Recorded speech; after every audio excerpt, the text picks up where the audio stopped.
Episode 17 पेशकश मीरे कारवां। कुर्सी से उठते हुए मेरा एक हाथ गैर इरादी तौर पर मेरे गले पर पहुंच गया और दूसरे ही लम्हे में उछल पड़ा। नीलगिरी की माला मेरे गले में मौजूद थी। हमें कोई जल्दी नहीं थी। इत्मीनान से तैयार होकर हमने नाश्ता किया और 10 बजे के करीब सरहद की तरफ रवाना हो गए। बॉर्डर पर पहुंचते ही हमें चंद मिनट से ज्यादा नहीं लगे थे। सरहदी चौकी के मुहाफिज भी इंस्पेक्टर बरिंद्रा की जान पहचान के निकले। चौकी का इंचार्ज कई साल पहले खटमंडू में रह चुका था। उसने बरिंद्रा को पहचान लिया और हम सब गाड़ी से उतरकर चौकी के रेस्ट हाउस की तरफ चले गए, जहां पहले मशरूबात और फिर चाय वगैरह से हमारी तवाज़ा की गई। हमारे पास अच्छा खासा सामान था। चौकी के मुहाफिजों ने ही हमारा सामान उठाकर नो मैंस लैंड पर रख दिया। इंस्पेक्टर बरिंद्रा ने हमें बड़ी गर्मजोशी से रुखसत किया और हम अपना सामान उठाकर सरहद की दूसरी तरफ आ गए, जहां हमारा वास्ता भारतीय चौकी के मुहाफिजों से पड़ा।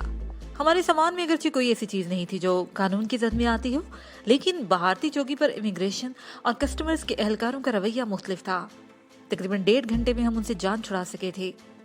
चौकी से निकलते ही हमें बस मिल गई थी, जिसने हमें गोरखपुर पहुंचा दिया और हम 2 और रोज और उसकी बाद की रात गोरखपुर में ही गुजारकर अगले सुबह सवेरे अपने अगले सफर पर रवाना हुए और लखनऊ और कानपुर से होते हुए शाम के करीब आगरा पहुंच गए। अगरचे शाम के बाद भी आगरा और जयपुर के दरमियान बसों वगैरह की आमदोरफ्त जारी रहती थी, लेकिन ये रात हमने आगरा में गुजारने का फैसला कर लिया था।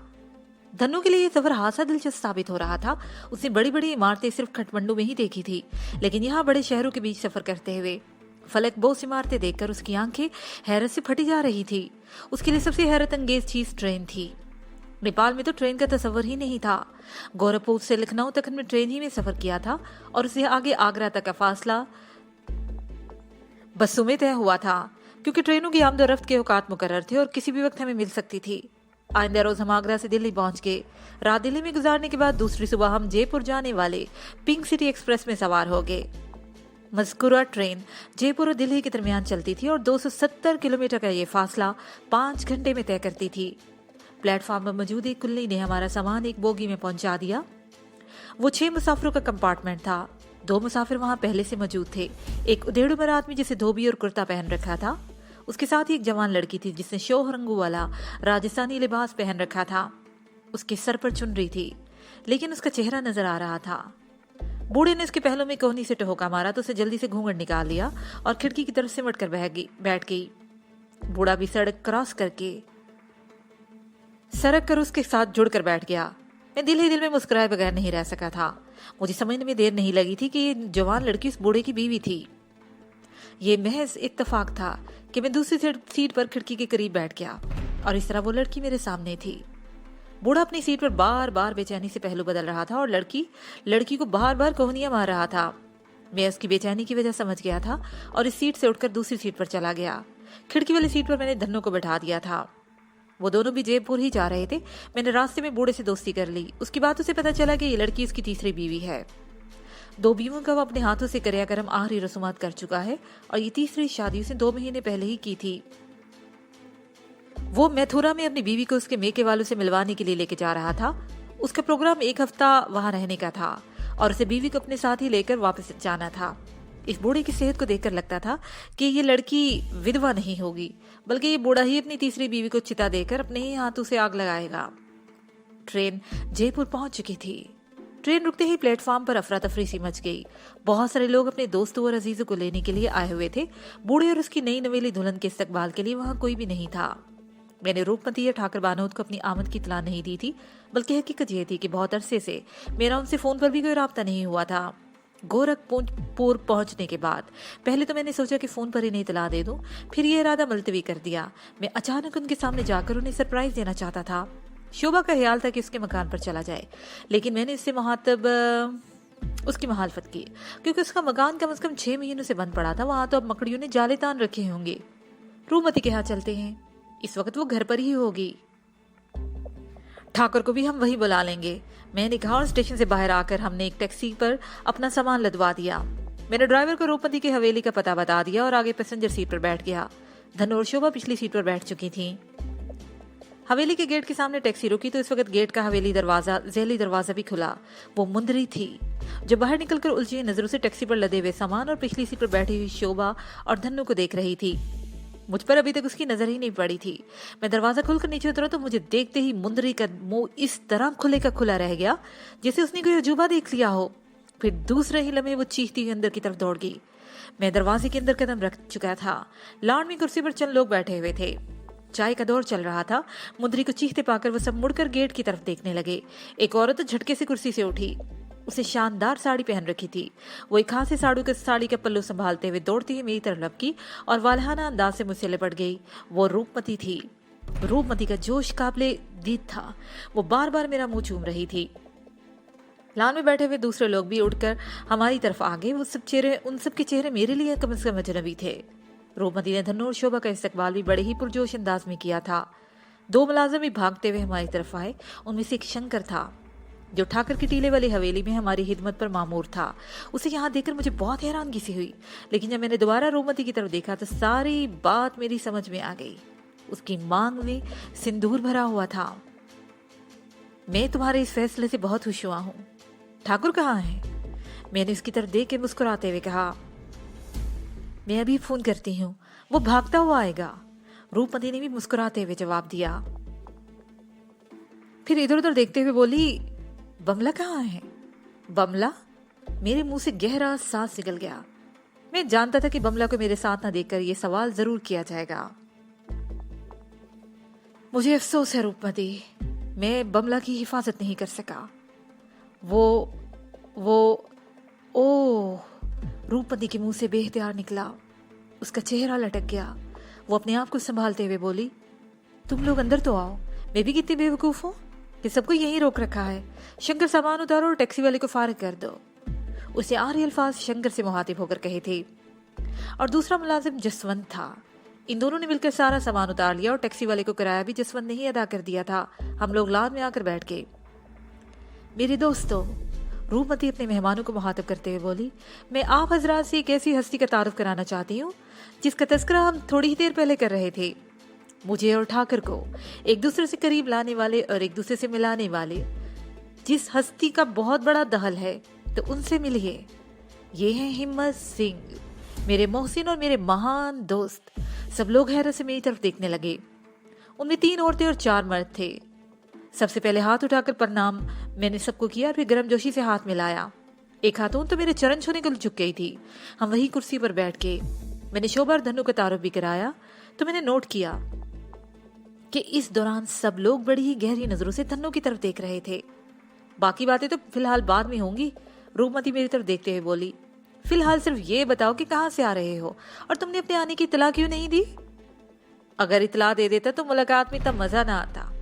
मैंने मुस्कुराते हुए जवाब दिया। तुम बताओ, ये वारदात कब हुई? मैंने उसकी मांग में भरे हुए सिंदूर की तरफ देखते हुए कहा। अब मुझे अफसोस हो रहा है कि हमने 2 हफ्ते मजीद इंतजार क्यों नहीं कर लिया। रूपमती ने जवाब दिया, तुम भी हमारे ब्याह में शरीक होते तो रौनक बढ़ जाती। कोई बात नहीं, अब रौनक मेला कर लेंगे। मैंने कहा। मुंदरी हमारे लिए चाय ले आई थी। उसकी खुशी भी काबिले दी थी। उसने हमारे सामने चाय रखी और रूपमती की तरफ देखते हुए बोली, मैंने जीजा जी को फोन कर दिया है दीदी, वो आने ही वाले हैं। मुंदरी की बच्ची, रूपमती चीही, तुमने सारा मजा किरकिरा कर दिया। मैं ठाकुर को फोन करके कोई ऐसी बात कहती कि वो चकरा जाता और यहाँ आकर हिम्मत सिंह को देखता तो मारे खुशी के बेहोश हो जाता। चल भाग यहाँ से, सारा मजा किरकिरा कर दिया। मुंदरी हंसती हुई वहां से चली गई। रूपमती पहले भी उसका बहुत ज्यादा ख्याल रखती थी, उसे छोटी बहन की तरह समझती थी और अब तो शायद वो एक दूसरे के और कुछ करीब आ गए थे। उन्हें देखकर कोई ये नहीं कह सकता था कि मुंदरी उसकी मुलाजमा है। तकरीबन 1 घंटे के बाद ठाकुर भी आ गया। उसके मिलने के अंदाज में गर्मजोशी नुमाया थी। वो बड़े फखर से अपने दोस्तों को बताने लगा कि मैं कौन हूँ, जबकि रूपमतियों ने पहले ही बता चुकी थी। ठाकर शोभा से भी बहुत गर्मजोशी से मिला था। बातों में तो वक्त गुजरने का एहसास भी नहीं हुआ। अब तक की तवील सफर की धूल ने हमारे हुलिये बिगाड़ रखे थे और किसी को भी हमारी हालत का ख्याल तक नहीं आया था। बिलाहिर मैंने ही उनकी तवज्जो इस तरफ मबजूल कराई। अगर इजाजत हो तो अपने हुलिये दुरुस्त कर लें। अरे मुझे तो ख्याल ही नहीं रहा। रूपमती एक झटके से उठ गई। आओ आओ अंदर चलो, मैं तुम लोगों को गुसलखानों का रास्ता दिखा दूं। हम रूपमती के साथ उठकर हवेली में आ गए। हमारा सामान तो पहले ही अंदर पहुंचाया जा चुका था।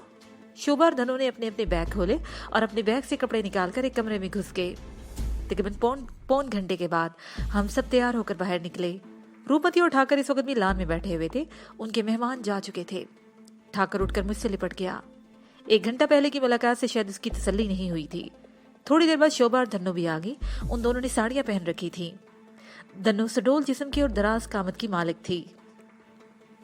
सुरहो सफेद रंगत पर नीले रंग की साड़ी उस पर खूब जच रही थी। ठाकुर बार बार कनखियों से उसकी तरफ देख रहा था। कुछ देर के बाद उसने बमला के बारे में मुझसे सवाल कर ही डाला। मेरे ख्याल में रूपमती उसे बता चुकी थी कि बमला अब हम में नहीं रही। लंबी कहानी है। मैंने गहरा सांस लेते हुए जवाब दिया, बाद में बताऊंगा, इस वक्त मैं कुछ कहने का हौसला नहीं कर रहा। ठाकुर ने मजीद कोई सवाल नहीं किया। मुदरी ने आकर बताया कि खाना लग चुका है। हम लान से उठकर अंदर आ गए। चूड़ी मेज पर अनवाउ इकसाम के खानों से भरी हुई थी। मुदरी ने मुझसे से वक्त में बड़ा ही जबरदस्त इख्तिमाम कर दिया था। खाने के बाद हम लाउंज में बैठ गए, लेकिन कुछ ही देर के बाद ठाकर मुझे वहां से लेकर उठ गया और रूपमती की तरफ देखते हुए बोला, तुम लोग गपशप करो, हम 1 घंटे में वापस आ जाएंगे। हम दोनों हवेली से बाहर आ गए। गेट के सामने ठाकुर की शानदार कार खड़ी थी। मैं पैसेंजर सीट पर बैठ गया और ठाकर ने स्टीयरिंग संभाल लिया। गाड़ी हरकत में आकर मुख्तलिफ गली में घूमने के बाद मेन रोड पर आ गई।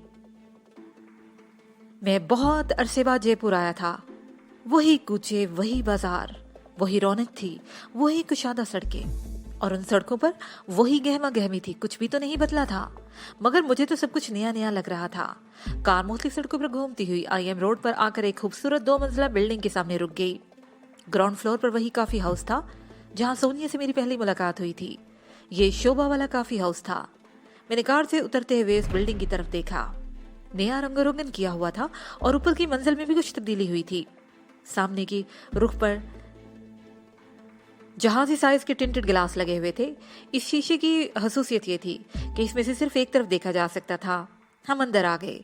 ये हाल पहले भी बहुत ज्यादा वसी था, लेकिन अब तो खासा वसी हो चुका था। गालबन पिछला पोर्शन भी हाल में शामिल कर दिया गया था। दाखिली दरवाजे के बाएं तरफ जरा आगे ऊपर जाने का जीना था, जहाँ सुर्ख रंग का कालीन बिछा हुआ था। हम और ऊपर आके ऊपर भी ऐसे ही वसी हाल था। मुनासिब फासलों पर मेजें बिछी हुई थी। ये गोल मेजें आम मेजों से ऊंचाई में जरा कम थी और उनके गिर रखी हुई कुर्सियां भी बहुत ही ज्यादा आरामदेह थी कि घुटनों बैठा जा सकता था, कि घंटों वहां पर न सिर्फ बैठा जा सकता था बल्कि रोशनी का इंतजाम भी इतना बेहतरीन था कि कहीं भी तेज रोशनी नहीं थी। दीवारों पर से मध्यम मौसीकी की धुन ऐसी फूटती हुई महसूस हो रही थी। यह हाल भी निचले हाल की तरह एयर कंडीशन था और जेरी हाल की तरह यहाँ पर भी कोई मेजहाली दिखाई नहीं दे रही थी। गाकों में मर्द भी थे और औरतें भी थीं। हम जेरी हाल में आ गए। काउंटर पर एक उधेड़ उम्र आदमी बैठा हुआ था। उसने हाथ उठाकर कुछ कहना चाहा, लेकिन ठाकुर ने उसे बैठे रहने का इशारा किया और एक तरफ बढ़ गया। हम दफ्तर में भी बैठ सकते थे, ठाकुर ने कुर्सी पर बैठते हुए कहा और हाल की पिछली मेज की तरफ इशारा किया। लेकिन यहाँ बैठना कुछ अच्छा लगता है। जब मैं पहली मर्तबा इस काफी हाउस में आया था तो यहाँ कुछ वेटरेस भी काम करती थी, लेकिन अब कोई भी लड़की नजर नहीं आ रही। तमाम मर्द वेटर थे, सफेद बुर्राक ड्रेस में। वो बड़े ही स्मार्ट नजर आ रहे थे। ठाकुर ने एक वेटर को कॉफी लाने के लिए कह दिया और फिर मेरी तरफ देखते हुए बोला, ये शोभा का काफी हाउस है। मैंने उसकी इजाजत के बगैर इसमें कुछ तब्दीलियां की हैं। हाँ, वो तब्दीलियां तो मुझे नजर आ ही रही हैं, मैंने जवाब दिया। लेकिन तुमने तो इस काफी हाउस का सौदा कर लिया था ना, तुम्हें तब्दीलियां करने का पूरा हक हासिल है। सौदा जुबानी हुआ था और मैंने इसे कोई अदायगी भी तो नहीं की थी, ठाकुर ने कहा। दरअसल पहली मर्तबा ऋषिकेश में शोभा से बात हुई थी तो वापस आते ही मैंने इस बिल्डिंग पर काम करवाना शुरू कर दिया था। ऊपर की मंजिल पर फ्लैट की तरह कमरे थे जो मैंने तुड़वा दिए। इस दौरान में ये इतला मिली कि शोभा को देशमुख उठा कर ले गया है। मैं इसके लिए परेशान तो बहुत था, लेकिन यहाँ मैंने काम जारी रखा। वो चंद लम्हों का खामोश हुआ, फिर बात जारी रखते हुए कहने लगा, मैंने इस काफी हाउस का इफ्तिताह करके रूपमती के नाम से अकाउंट खुलवा दिया। ये मैनेजर वही है जो शोभा के दौर में था। बैंक अकाउंट अगरचे रूपमती के नाम पर है, लेकिन वो सिर्फ चेक पर दस्तखत करती है, जबकि सारा हिसाब किताब सरोपचंद के हाथ में ही है और मैं सारे बिजनेस की सिर्फ निगरानी करता हूँ। वो एक बार फिर खामोश हो गया। वेटर ने हमारे सामने काफी सर्व कर दी। मुझे यकीन था कि शोभा को कुछ नहीं होगा और वो जरूर वापस आ जाएगी। ठाकुर ने अपने सामने रखा हुआ मग उठाते हुए कहा, मैंने उसका बिजनेस और सारा हिसाब किताब अमानत के तौर पर संभाला हुआ है। अब वो आ गई है। उसे सही सलामत और तंदुरुस्त देखकर मुझे बहुत खुशी हुई है। वो चंद रोज आराम कर ले तो मैं उसकी इमानत उसके स्पुर्द कर दूंगा। मैंने दुनिया में बहुत कम ऐसे अफराद देखे हैं ठाकुर, जो अपने सीने में ऐसे जज्बात रखते हैं। मैंने कहा, शोभा यकीनन ये सब कुछ जानकर बहुत खुश होगी। मैंने चंद लम्हों की खामोशी के बाद उसे शोभा के बारे में बताया कि वो किस तरह मर मर कर बची है। इस वक्त 12:30 बज चुके थे, लेकिन काफी हाउस की रौनक में कोई फर्क नहीं आया था। गाहकों की आमदोरफ्त उसी तरह जारी थी। ठाकुर बता रहा था कि रात 2 बजे तक जब रेस्टोरेंट बंद किया जाता है तो उस वक्त भी यहाँ इसी तरह ग्राहक मौजूद होते हैं। उन्हें माजरत करके बड़ी मुश्किल से बाहर निकाला जाता है। 1 बजे हम वहां से उठ गए। ठाकुर ने मैनेजर सरोब को चंद हदायत दी और हम काफी हाउस से बाहर आ गए। इससे आगे स्टेशन रोड था। ठाकुर का अपना विक्रम होटल का रेस्टोरेंट भी रात 2 बजे तक खुला रहता था। वापस आते हुए हम कुछ देर वहां भी रुके थे और जब घर पहुंचे तो रात के 2 बज चुके थे। धन्नो सो चुकी थी, लेकिन शोभा और रूपमती जाग रही थी। तुम लोग 1 घंटे का कह के गए थे और अब आ रहे हो, रूपमती ने कहा। उसके लहजे में शिकायत नुमाया थी। काफी हाउस में बैठकर बातें करने लगे तो वक्त गुजरने का ख्याल ही नहीं रहा, ठाकुर ने जवाब दिया। हम भी वही बैठ गए और जब बातों का सिलसिला शुरू हुआ तो वाकई वक्त गुजरने का एहसास तक नहीं हुआ। मुझे अपनी कहानी सुनाने के लिए अगरचे कई रातें दरकार थी, लेकिन मैंने ऋषिकेश में शोभा के अगवा से लेकर अब तक के वाकयात निहायत ही मुख्तसर तौर पर बता दिए उन्हें। इस दौरान में बमला का जिक्र भी आया था, जिसे थोड़ी देर के लिए फिजा सोगवार हो गई थी। सुबह 4 बजे तक हमारी बातों का सिलसिला जारी रहा। हमारे सोने का बंदोबस्त ऊपर की मंजिल में किया गया था, ताहम धनो नीचे ही एक कमरे में सो गई थी और इस वक्त उसे जगाना मुनासिब नहीं था। रूपमती हमें ऊपर तक ले आई। कई कमरे थे और सबके सब आरास्ता थे। मैंने उस कमरे पर कब्जा कर लिया जहां मैं पहले भी रूपमती रहा करती थी और मैं भी कई रोज तक उसी कमरे में सोया करता था। शोभा अपनी बड़ी हवेली, इतनी बड़ी हवेली देखकर हैरान हो रही थी। मैंने रूपमती के बारे में बहुत किस्से कहानियां सुनी थी, लेकिन ये तो बहुत मुख्तलिफ साबित हुई। मुझे यकीन नहीं आता ये वही रानी रूपमती है जिसके बारे में हर रोज एक नई कहानी सुनी जाती थी। ये बात शोभा ने उस वक्त कही जब हम दोनों ऊपर वाले हाल कमरे में खड़े थे और उसी वक्त रूपमती उस कमरे में बरामद हो रही थी जो शोभा के लिए मुंतखब किया गया था। उसे शायद शोभा की बात सुन ली थी। रूपमती की शख्सियत में इस तब्दीली के लिए मुझे हिम्मत सिंह का शुक्रगुजार होना चाहिए, उसने कहा और करीब आकर मेरे कंधे पर सर टिकाकर खड़ी होगी। ये शख्स अगर मेरी जिंदगी में ना आता तो मैं आज भी गंदगी की दलदल में पड़ी होती। मैं तो जीवन के आखिरी लम्हों तक हिम्मत सिंह का एहसास नहीं भूल सकती। बातें करते करते रूपमती की आंखें भीग गई। मैंने उसके सर पर हाथ फेरा और फिर कंधा थपथपाते हुए बोला, जिंदगी में अगर ये नशेबो फराज ना हो तो जीने का मजा नहीं आता। मैंने कहा, मुझे देख लो कैसे कैसे मसाइब से 2-4 हो रहा हूं, लेकिन मैंने कभी हिम्मत नहीं हारी। इसीलिए तो मैंने ये तुम्हारा नाम हिम्मत सिंह रखा था। और रूपमती बोली और मुझे याद आ गया कि मुझे ही नाम वाकई रूपमती नहीं दिया था। इसके साथ ही ये पार्ट अपने एख्तिताम को पहुंचा।